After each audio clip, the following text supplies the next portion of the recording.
y está profundamente intercalado con esta primera reflexión que yo les planteaba y que voy a tratar a continuación de desarrollar. Lo primero que tenemos que entender es que a final de cuentas, y es algo que muchas veces los gobiernos no entendemos, porque los gobiernos decimos es que la gente no percibe el esfuerzo que estamos haciendo, estamos reduciendo el número de homicidios y la gente no nos reconoce que se reduce el número de homicidios, por Dios, pero ¿qué pasa? Que no nos entienden. Lo que pasa es que en seguridad está la dimensión, digamos, tangible y la dimensión intangible como en cualquier otra política, que tiene que ver con los resultados concretos y con las percepciones. Pero en seguridad esto adquiere un rasgo muy importante y por eso, para empezar, habría que entender una política de seguridad refiere a la idea de dotar de seguridad a una persona, a un grupo, a un conjunto social, si ustedes quieren, para que desarrolle, ojo, la percepción, sentimiento o sensación de poseer control sobre las amenazas y los riesgos que en esa materia enfrenta. No tiene que ver solo con si tenemos muchas pandillas o pocas pandillas, no solo tiene que ver con si muere mucha gente por cada 100.000 habitantes o muere poca gente. Por más que le digamos a la gente que se redujo el índice de homicidios por 100.000 habitantes, eso no va a cambiar si la violencia está en su entorno inmediato.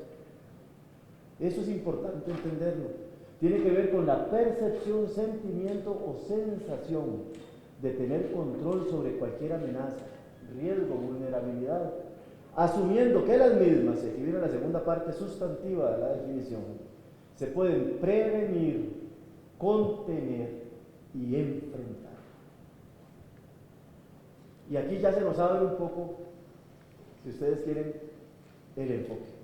Ya no podemos quedarnos solo con la lógica de la contención y el control. Necesitamos abrir la mente, abrir la perspectiva. No puede entonces, por ende, reducirse al control y represión del delito, ni a una tipificación y persecución direccionada de los actores de la criminalidad, sean actores locales, sean criminales comunes, o sean, digamos, grupos criminales organizados y altamente especializados o complejos, lo que ustedes quieran.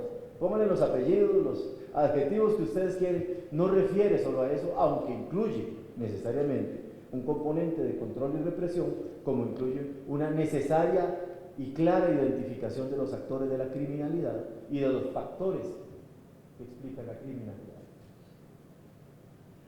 En buena medida, y el informe de las Naciones Unidas, específicamente del Programa de las Naciones Unidas para el Desarrollo, hace cosa de 2 o 3 años sobre la seguridad en América Latina, hizo una gran crítica a los enfoques centrados en control y represión, especialmente a lo que yo llamo el enfoque populista de la mano dura, porque es populismo.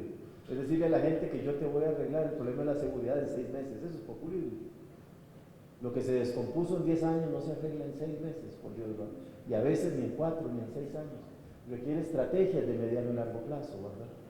Entonces, ese informe del PNUD hacía una crítica contundente porque decía que a final de cuentas, los resultados de las estrategias centradas en control y represión, o centradas fundamentalmente en esta idea de mano dura contra el delito, en sus distintas expresiones, habían demostrado resultados exitosos en la coyuntura, pero no sostenibles en el tiempo, y que después de cada periodo de mano dura se daba un pico de crecimiento. Yo siempre cito un ejemplo que tiene mucho que ver conmigo.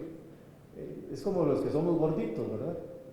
Nos ponemos a dieta, bajamos peso, descuidamos la dieta y ganamos el peso que habíamos perdido y un poquito más.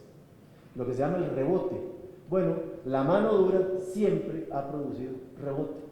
Y el rebote nos pone en condiciones agravadas en relación con el momento en que esas estrategias de mano dura fueron, digamos, lanzadas. Esa lección la tenemos, si ustedes la quieren, podemos ver país por país, ¿verdad? Las cifras lo demuestran de manera consistente. Entonces, si el enfoque centrado en control y represión no está teniendo efectividad, tenemos que revisar esa estrategia y tenemos que preguntarnos por qué. Puede tener muchas razones. Puede ser porque no teníamos claro el mapa de amenazas o de riesgos, o puede ser porque no teníamos claramente tipificado los actores criminales, o puede ser porque no reconocimos las vulnerabilidades institucionales que teníamos, o sociales, o puede ser, pónganle los, digamos, rasgos que ustedes desean, A final de cuentas, lo que necesitamos entender es que ese método, ese enfoque de investir como el toro, ¿verdad?, hacia adelante, siempre no está produciendo resultados sostenibles, sino que ha generado un acumulado, digamos, negativo en términos de cifras, contención de los factores de la inseguridad. Dicho esto, entonces, ¿qué es lo que se requiere para formular una política? Una política, digamos, de seguridad democrática. Y siempre aclaro, cuando hablo de política de seguridad democrática, no hablo de la seguridad democrática del expresidente Uribe, por si acaso, que no es lo mismo, ¿verdad? Eso es otra cosa. Eso es otra cosa a lo que es, digamos, la seguridad democrática en su acepción correcta. Lo primero es que si no tenemos un mapa claro, nuestras respuestas necesariamente son erradas. Y lo primero que tenemos que hacer es establecer un mapa de amenazas, riesgos y vulnerabilidades que se deben enfrentar.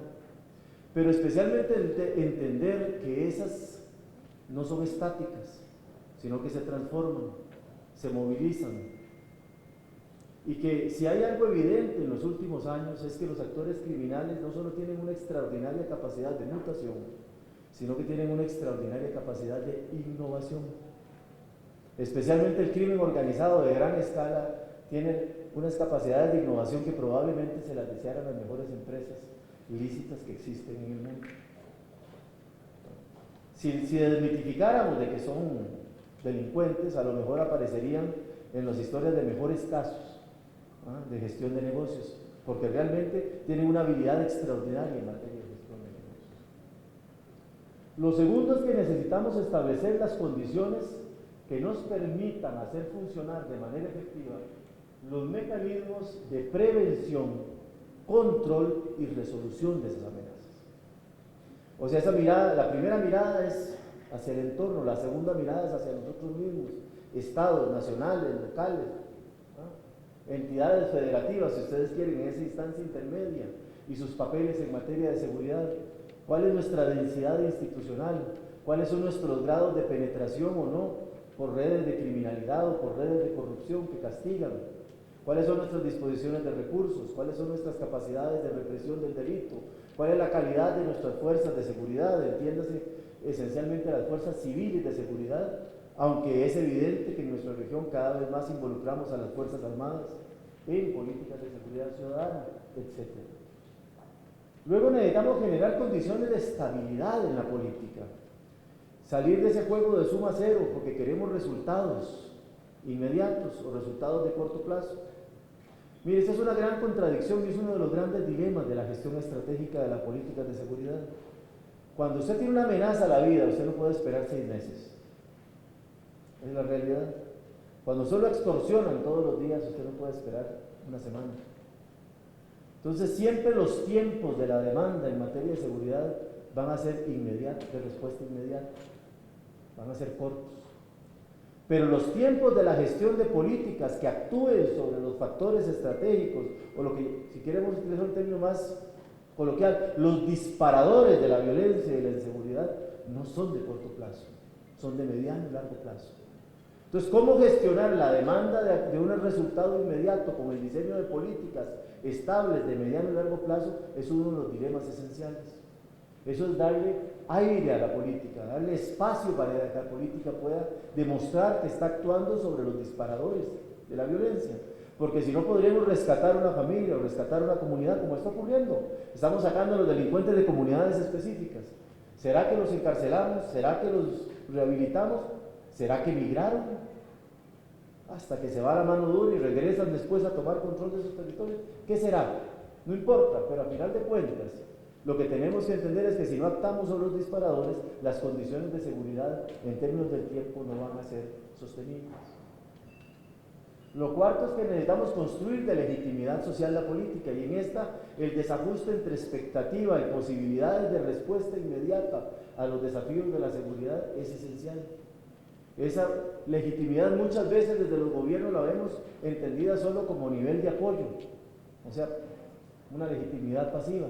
O podemos construir una legitimidad diferente involucrando a la ciudadanía en la política, en su formulación, en ciertos componentes de la política, especialmente en el ámbito de la prevención, porque no las vamos a meter en el ámbito del control.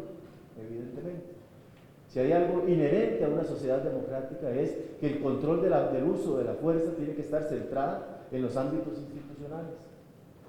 Y eso es importante entenderlo porque en la desesperación actual que enfrentamos en la región, cada vez más gente quiere tomar la justicia por mano propia, quiere defenderse. Entonces entramos en el círculo de la violencia. Un hecho de violencia me genera a mí una respuesta de violencia, que genera otro hecho de violencia y tenemos una escalada que no estamos sabiendo controlar o limitar.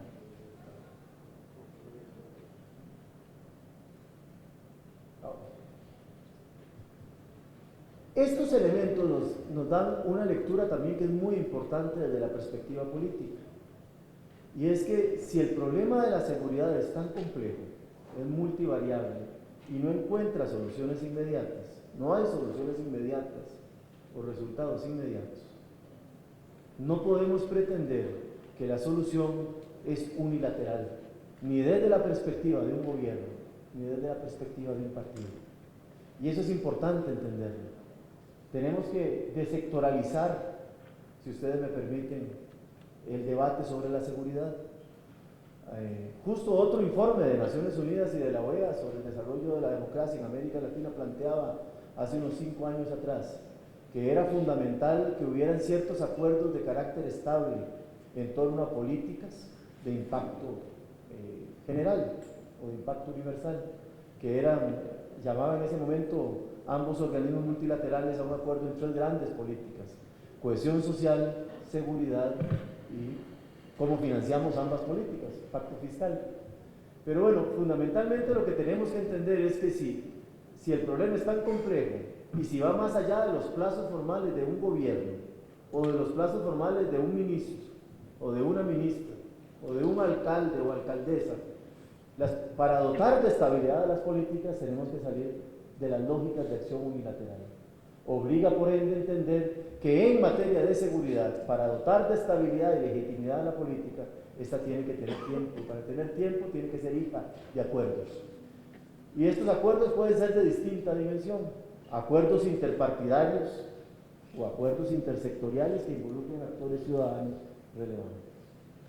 Implica la construcción de coaliciones en torno a esa política, y esas coaliciones deben de tener visiones compartidas de carácter estratégico. Entender que la política, para ser estable, requiere, valga la redundancia, estabilidad en sus principios y lineamientos, aunque tiene que dar flexibilidad en sus cursos de política y en sus, digamos, estrategias específicas de aplicación, en su dimensión táctica, si ustedes quieren. Es decir, los partidos podrán diferenciarse en lo táctico, pero coincidir en lo estratégico. Los acuerdos tienen que ver con tener la flexibilidad para entender eso, porque si no, entonces va a ser muy difícil que la política tenga estabilidad en el tiempo. Ello pasa entonces por comprender que toda política es esencialmente, primero, una forma de vincular demanda social y respuesta institucional. Segundo, un instrumento determinado que se ve inevitablemente y siempre determinado por la forma en que interactúan los factores de poder. No seamos ingenuos de creer que no va a estar distorsionado por las relaciones de poder. Y esos actores de poder